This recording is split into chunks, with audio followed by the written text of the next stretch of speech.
ಕೊಲೆ ಪ್ರಕರಣದಲ್ಲಿ ದರ್ಶನ್ ಬಟ್ಟೆ ಮೇಲೆ ರಕ್ತದ ಕಲೆ ಪತ್ತೆಯಾಗಿದೆ. ಒಗೆದು ಒಣ ಹಾಕಿದ್ದ ಬಟ್ಟೆ ಮೇಲೆ ರಕ್ತದ ಗುರುತು ಸಿಕ್ಕಿದ ಹೇಗೆ? ಎಫ್ಎಸ್ಎಲ್ನ ಯಾವ ವರದಿ ಮೂಲಕ ಪತ್ತೆ ಹಚ್ಚಲಾಯಿತು? ಈ ಕುರಿತ ವರದಿ ಇಲ್ಲಿದೆ ನೋಡಿ.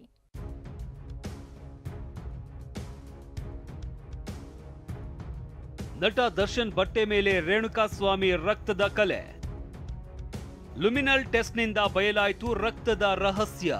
ಚಿತ್ರದುರ್ಗದ ರೇಣುಕಾಸ್ವಾಮಿ ಕೊಲೆ ಕೇಸ್ನಲ್ಲಿ ನಟ ದರ್ಶನ್ ಸಿಲುಕಿ ಒದ್ದಾಡ್ತಾ ಇದ್ದಾರೆ. ಒಂದ್ ಕಡೆ ಜೈಲಧಿಕಾರಿಗಳು ಮನೆಯೂಟಕ್ಕೆ ತಿರಸ್ಕಾರ ಮಾಡಿದ್ರೆ ಮತ್ತೊಂದ್ ಕಡೆ ಕಾನೂನಿನ ಕುಣಿಕೆ ಕೂಡ ಬಿಗಿಯಾಗುತ್ತಲೇ ಹೋಗ್ತಾ ಇದೆ. ಇದೀಗ ದರ್ಶನ್ ಬಟ್ಟೆ ಮೇಲಿದ್ದ ರಕ್ತದ ಕಲೆ ರೇಣುಕಾಸ್ವಾಮಿಯದ್ದೇ ಅನ್ನೋದು ಬಯಲಾಗಿದೆ. ಆದ್ರೆ ಸಾಕ್ಷ್ಯ ನಾಶ ಮಾಡೋದಕ್ಕೆ ಯತ್ನಿಸಿದ್ದ ದರ್ಶನ್ ಬಟ್ಟೆಯನ್ನ ಒಗೆದು ಒಣ ಹಾಕಿದ್ರು. ಹೀಗೆ ಬಟ್ಟೆ ಒಗೆದು ರಕ್ತದ ಕಲೆ ಅಳಿಸಿ ಹೋಗಿದ್ದರು ಎಫ್ಎಸ್ಎಲ್ ತಜ್ಞರು ರಕ್ತದ ರಹಸ್ಯ ಭೇದಿಸಿದ್ದಾರೆ. ಅದು ಹೇಗೆ ಅಂದ್ರೆ ಲುಮಿನಲ್ ಟೆಸ್ಟ್. ಲುಮಿನಲ್ ಎನ್ನುವುದು ಒಂದು ಕೆಮಿಕಲ್. ಈ ಕೆಮಿಕಲ್ ಬಟ್ಟೆ ಮೇಲಿನ ರಕ್ತದ ಕಲೆಯನ್ನ ಖಚಿತಪಡಿಸುತ್ತೆ.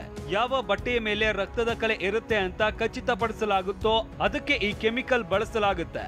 ಆಗ ಹಿಮೋಗ್ಲೋಬಿನ್ ಜೊತೆ ವರ್ತಿಸುವ ಲುಮಿನಲ್ ನೀಲಿ ಹಾಗೂ ಹಸಿರು ಬಣ್ಣದ ದ್ರಾವಣ ಉತ್ಪಾದನೆ ಮಾಡುತ್ತೆ. ಬಟ್ಟೆ ವಾಶ್ ಮಾಡಿದ್ರೂ ಹಿಮೋಗ್ಲೋಬಿನ್ ಅಂಶ ಹೋಗಿರಲ್ಲ.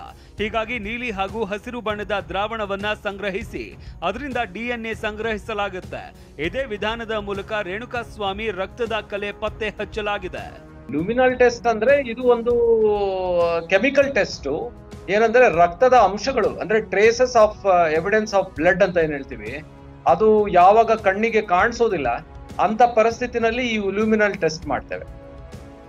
ಅದೇನೇ ಇರಲಿ, ರೇಣುಕಾಸ್ವಾಮಿ ಕೊಲೆ ಕೇಸ್ನಲ್ಲಿ ಜೈಲು ಹಕ್ಕಿಯಾಗಿರುವ ದರ್ಶನ್ಗೆ ಸಂಕಷ್ಟಗಳ ಸುರಿಮಳೆ ನಿಲ್ತಾ ಇಲ್ಲ. ಪ್ರಜ್ವಲ್, ಟಿವಿ9 ಬೆಂಗಳೂರು.